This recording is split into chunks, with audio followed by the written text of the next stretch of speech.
ശിഹാബ് തങ്ങൾ പിൻസീറ്റിൽ കുഞ്ഞാലിക്കുട്ടി സാഹിബ് ഉണ്ടായിരുന്നു. ഒരു വശത്ത് ഞാനുണ്ടായിരുന്നു, വേറെയും 1-2 പേരുണ്ടായിരുന്നു. ആ കാറിങ്ങനെ മടങ്ങി വരുമ്പോൾ അന്ന് ഇടതുപക്ഷം തെരഞ്ഞെടുപ്പിൽ ജയിച്ച് അവരുടെ വിജയത്തിന്റെ ആഘോഷങ്ങൾ നടക്കുന്ന സമയമാണ്. വള്ളുവമ്പുറം പൂക്കോട്ടൂർ ഭാഗത്ത് നടക്കുന്ന LDF-ന്റെ ഒരു സമ്മേളനം നടക്കുമ്പോഴാണ് അമേരിക്കയിൽ നിന്ന് ചികിത്സ കഴിഞ്ഞ് ശിഹാബ് തങ്ങൾ വരുന്നത്.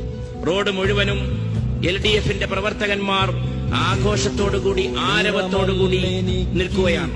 അവർ റോഡിലൂടെ കടന്നു പോകാൻ ഒരു വാഹനത്തിനും സാധിക്കാത്ത വിധം വണ്ടി മുഴുവനും റോഡ് ബ്ലോക്കായി കിടക്കുകയാണ്. ആ സമയത്ത് ഞങ്ങൾ കേൾക്കുന്ന ഒരു അനൗൺസ്മെന്റ് ഉണ്ട്. CPM-ന്റെ സമ്മേളനത്തിന്റെ വേദിയിൽ നിന്ന് ശിഹാബ് തങ്ങൾ ഈ വഴിക്ക് വരുന്നുണ്ട്. സയ്യിദ് മുഹമ്മദ് അലി ശിഹാബ് തങ്ങൾ ഈ വഴിക്ക് കടന്നു പോകുന്നുണ്ട്. തങ്ങളുടെ വണ്ടി കടന്നു പോകാൻ എല്ലാവരും സൗകര്യമൊരുക്കി കൊടുക്കണം എന്ന അനൗൺസ്മെന്റ് ആയിരുന്നു അത്.